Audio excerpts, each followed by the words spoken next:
Blaise Matuidi către Benzema, Benzema în care Benzema, gol, gol Franța, gol Karim Benzema, încă o execuție de senzație a decarului cocoșilor galici, golul 21 în prima reprezentativă.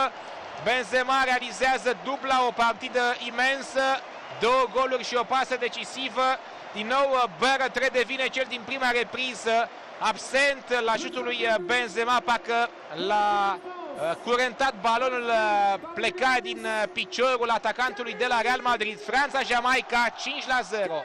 Da, și marcaj inexistent, vom vedea pe această reluare. Nu este nimeni în preajma lui. Karim Benzema reușește să preia fără probleme, pregătește execuția care este fulgerătoare, caută și găsește vincul porții apărată de Barrett. Dar atenție, apărătorul central care poate ar fi trebuit să intre un pic în zona de acțiune a lui Benzema, este vorba de Morgan.